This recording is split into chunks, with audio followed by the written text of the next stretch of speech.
All right, today we're jumping into a really provocative analysis from investor Munawar Abdullah about the future of global money. He's basically arguing that the West is trying to pull a fast one to maintain control of the world's wealth, but that whole era might just be over. So this is the big question, right? The one that's on everyone's mind. For literally decades, the US dollar has been the king of the hill in global finance, no questions asked. But, we're starting to see some serious cracks in the foundation, which has a lot of people wondering if its time at the top is finally coming to an end. And if you want to know why, well, here's Exhibit A, $38 trillion. According to this analysis, that's the unbelievable size of the US national debt. I mean, a number that big, it doesn't just make you nervous, it makes entire countries nervous. And it's a huge reason why the dollar's long-term stability is suddenly up for debate. So naturally, with the dollar looking a little shaky, Europe is stepping up to the plate. They're suggesting, hey, maybe the euro could be the new global anchor. But the analysis we're digging into today, it calls that idea a total fantasy, one that's rooted in a really old world way of thinking. Okay, so how did we even get here?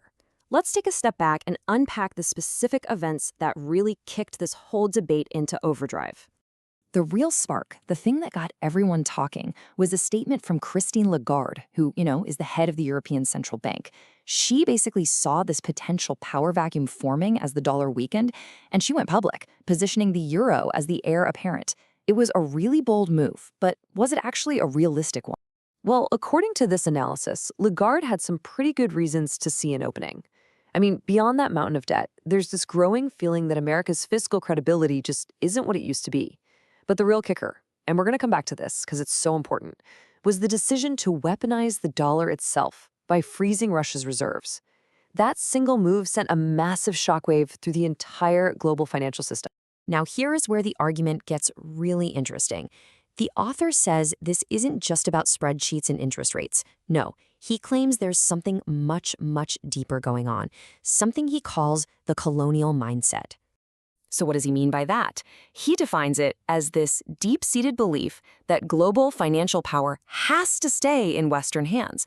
The tools have just changed over time. It's not about ships and cannons anymore. Now it's about monetary policy and regulations.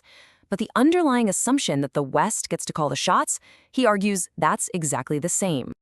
And this quote right here, it just nails the heart of his critique. From his point of view, swapping the dollar for the euro doesn't fundamentally change a thing about the system. It's just passing the torch from one member of the same exclusive club to another. So yeah, the key takeaway here is this. The author's perspective is that this whole push for the euro isn't really about creating a fair or more stable global system for everybody. It's about making sure the center of financial gravity never actually leaves the West. It's just a proposal to move the headquarters from Washington, D.C. to Brussels.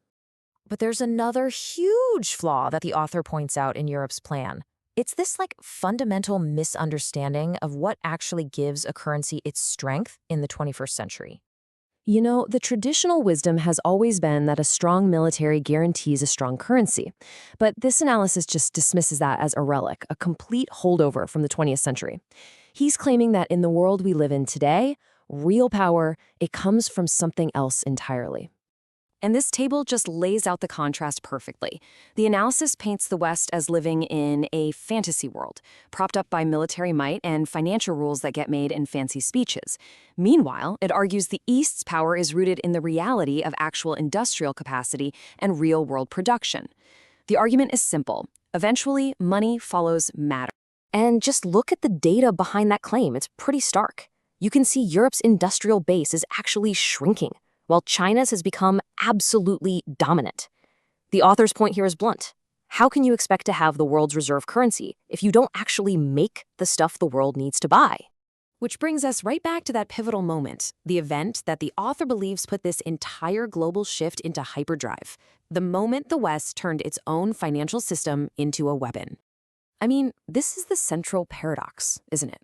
For a global reserve currency to work, it has to be seen as a safe, neutral place to park your wealth, a refuge.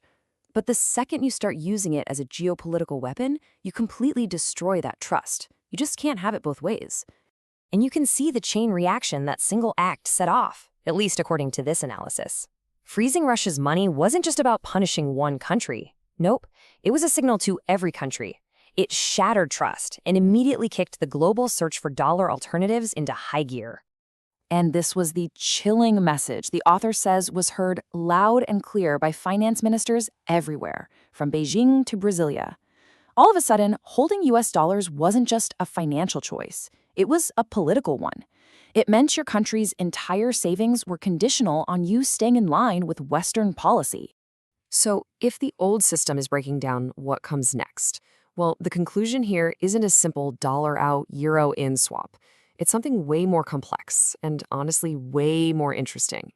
Now, this is a really, really important distinction to grasp. The author isn't predicting the dollar is going to vanish into thin air. Instead, he's arguing that its monopoly is ending. It's not going to be the only game in town anymore. And the future, from this point of view, is a multipolar financial world.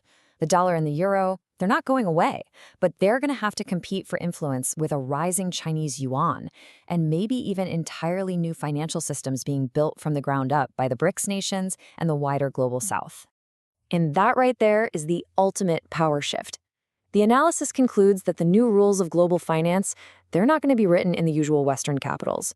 They're going to be shaped in the rising economic hubs of the world, in places like Beijing, Mumbai, São Paulo, and Johannesburg, by nations that are frankly tired of playing by somebody else's rules.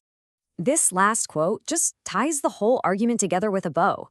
It's a really sharp critique, framing Europe's big ambition not as some kind of revolution, but more like a rebranding exercise, one that's just designed to keep the old order of Western financial dominance alive and well. And so that leaves us with this final question, which really gets to the core of this whole analysis. It forces us to ask what truly gives a currency its value. Is it the authority of the government that prints it, or is it the real-world economic production that actually backs it up? The answer to that question is going to define the entire future of money.